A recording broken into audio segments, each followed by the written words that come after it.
তারও এখনো সমাধান পাচ্ছি না। শুধু হয়রানি হচ্ছেন, এতে আমি মানে অর্থনৈতিকভাবে প্রায় 25 থেকে 30 লক্ষ টাকা সাফার করছি।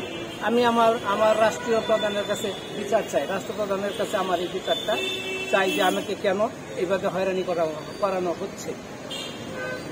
আপনি কি মনে করলো কি কারণে আপনি কি মনে করতেছেন? কারণ কোনো বিধি বহির্ভূত বা আমি বলে ফেললাম না, আপনি কি মনে করতেন যে ডিডি এবং পিডি এবং ওই ডিজি এদের যুগ সদস্য? আমি সানোয়ার হোসেন বাংলাদেশ পরমাণু কৃষি গবেষণা ইনস্টিটিউটের অ্যাডমিনিস্ট্রেটিভ অফিসার হিসেবে দায়িত্ব পালন করেছি।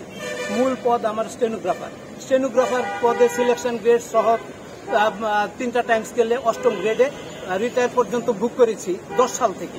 কিন্তু 21 সালে ডিডি অর্থ ওনার কারসাজিতে এবং ডিডি এবং ডিজির সহযোগিতায় আমাকে 9ম গ্রেডে রিটায়ারমেন্টে বেনিফিট দেওয়া হয়েছে। কিন্তু কেন, কি কারণে তা উল্লেখ করা হয়নি। এখন তাদের হয়তো সন্তোষজনক কিছু হয়তো সন্তোষ করতে পারিনি বিধায় হয়তো আমার মনে হয় এরকম সাফার করানো হচ্ছে। এতে আমি 25 থেকে 30 লক্ষ টাকা সাফার করছি। আমি চাই আমার প্রধানমন্ত্রীর